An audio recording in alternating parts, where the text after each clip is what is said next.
Right. So Ilhan Omar, the Somali pirate, is basically what she is, I guess, has been caught in connection to some fraudsters, and we're gonna get right into this because this has been a very interesting scandal for quite some time. Nick Shirley, if you haven't heard of him, he is an independent journalist, a young guy, and he goes all over the world to try to find scams and people doing all kinds of illegal things. He's been to Cuba. He risks his life to uncover these things. So Nick isn't in this particular video, but Fox News is covering this whole scandal with Ilhan Omar. So let's check it out.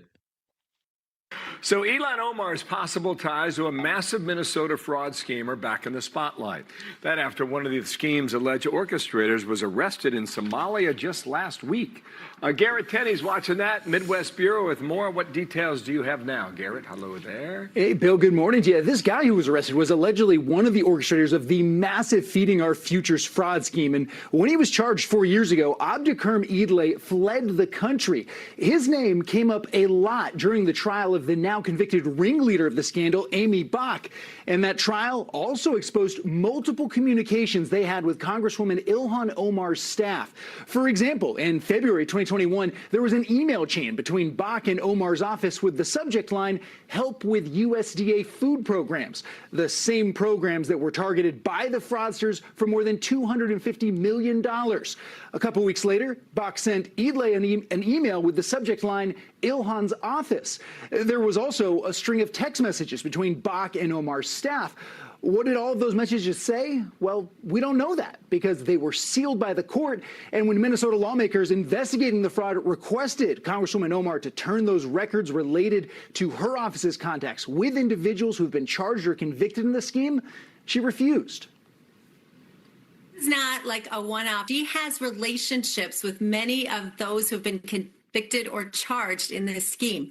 So I think it's absolutely relevant that we get to the truth of what those communications with her office were. Omar has not been charged or accused of any crime connected to the fraud, and she denies any wrongdoing, telling Fox Digital, "Any claim that I had knowledge of this scheme is flat out false. As I stated from the beginning, stealing millions of dollars under the guise of feeding hungry children to bankroll lavish lifestyles and extravagant expenses is reprehensible." State GOP lawmakers are now calling on congressional investigators to take this on, to issue their own subpoena for those records. Bill? Garrett, thanks. More to come, I believe. And I know you'll have it. Garrett Tenney in Chicago. Thank you.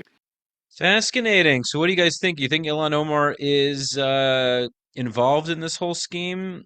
Because she's saying it's reprehensible to try to kind of remove herself from any potential connection. So do you think she's connected to it? Leave your thoughts in the comments. Make sure to subscribe to the channel if you haven't subscribed. Make sure to like the video as well. Follow me, Rafi the Realtor, for all of your South Florida real estate needs.